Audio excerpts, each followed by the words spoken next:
Good morning. Hi, welcome to Rambling On RV. We're glad you're here. We'll be right back. You could be larger than life, bigger than the world, living out the hopes and dreams of every boy and every girl. You could fly higher than the sky, shine brighter than the stars. Hi, today we're going to be reviewing our custom-built generator box. This was built by Generator Boxes Incorporated. They're located in Lake Havasu, Arizona, which is real close to our home base, which is Las Vegas, Nevada. And we came to the conclusion, Donna and I, that the front generator compartment of our rig would never be used for a Onan type generator because it's used primarily for storage. This particular Keystone Sprinter does not have a lot of storage space. It is not a drop frame, and that was a mistake in the purchasing on my part. I thought we didn't need one that bad, but really if you're going to spend a lot of time in your RV, you need a drop frame. You need that storage space. So we use our front storage area that would normally house a generator. We use that for storage. So to mitigate that issue and to be able to run with some generators, we knew that we had to go to a solution much like this, which is a box for our two Champion 3100 watt inverters.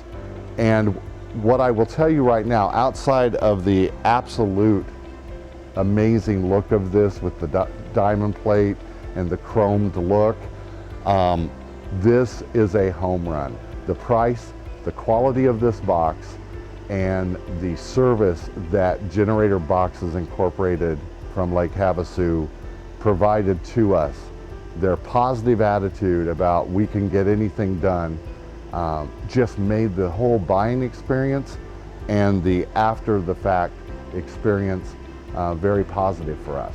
So give me a moment, I'll open this up and I'll show you how I do that, and you'll see what this box has to offer. Again, very reasonably priced, and I'll tell you the price in just a moment. You just pop these up and you can raise it like that. The only drawback to this box that I wish it had would be a strut of some kind to hold it up.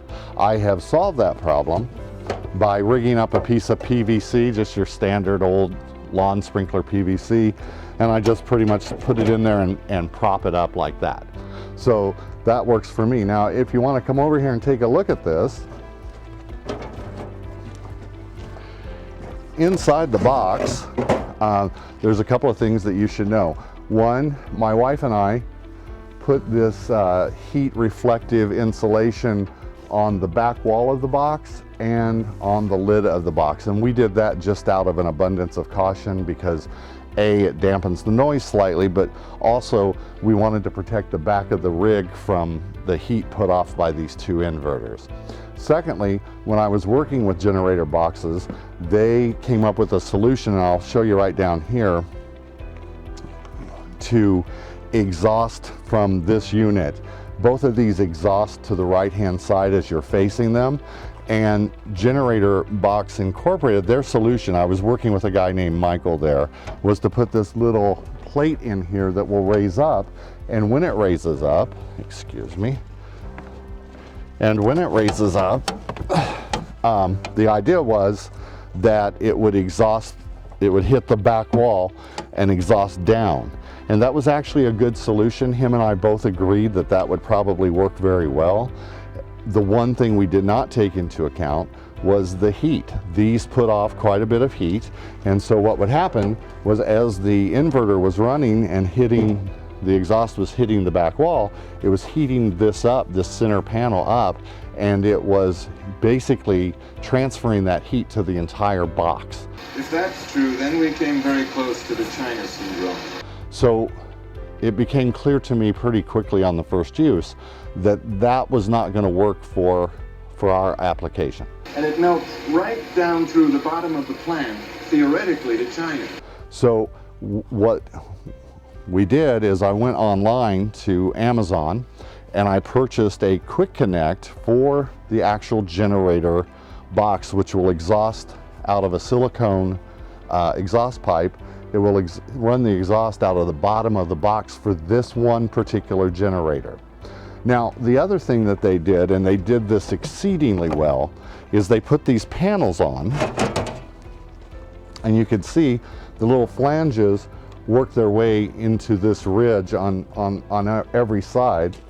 The beauty of it is these panels open up the box, and they allow for a lot of airflow, which again you need because these inverters run pretty hot, and the last thing you want to do is close them up inside of a box where that heat from two of them will accumulate and cause you problems.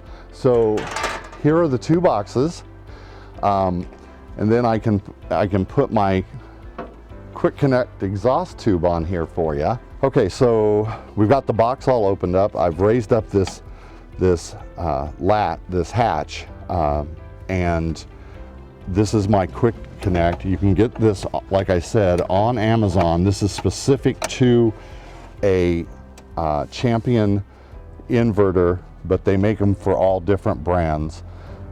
This installed in about probably 10 minutes at the most. You have to put a special flange on the inside and then connect your quick connect, and then you take your silicone hose and you just using a clamp, you clamp it on to the connection and you're good to go. And as you can see, it runs the exhaust out the bottom of the box, which is a really good solution for our particular use of the boxes.